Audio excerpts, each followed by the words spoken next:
Hannah Thibodeau has the very latest from Ottawa. Hannah, let us begin with the man himself, the officer who has died. His name, Lieutenant Colonel Dan Bobbitt. Right. Very sad news for the Canadian military as well for Canadians.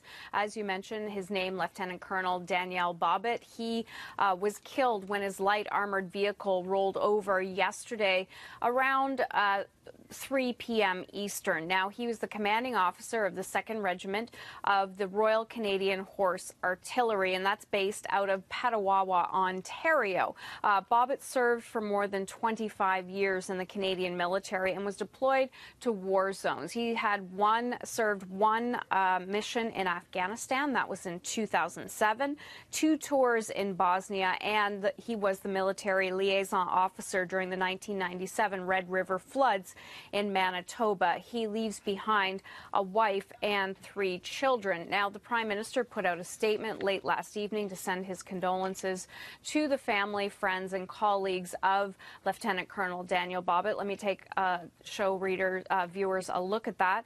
This accident is a painful reminder of how Canadian Armed Forces members put their lives on the line every day in the defense of Canada, whether it be in the theater or training here at home. So that's what Prime Minister Stephen Harper had to say.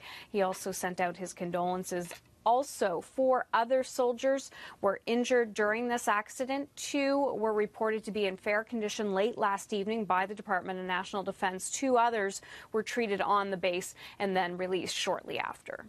Hannah, what do we know about what happened, this accident? What happened exactly? Well, this was a big military training exercise. In fact, there were 5,000 military personnel taking part in this, not only Canadian Armed Forces, but there was also members from the American troops, as well as 100 soldiers from the United Kingdom. It's called Maple Resolve. These are big military maneuvers. They do different types of practices. You can see the lab there on your screen.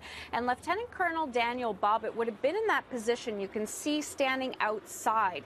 He was directing movement, getting the lay of the land, seeing where the other labs might have been, other military vehicles. But that position is extremely vulnerable because if this vehicle tips over, you are in a vulnerable position. And those vehicles can be tippy as well. There have been other incidents of military vehicle accidents where personnel have been killed. You can see on the screen there in May 2007, there was an accident in Wainwright, the same location that this happened. A 27-year-old corporal died in a vehicle rollover.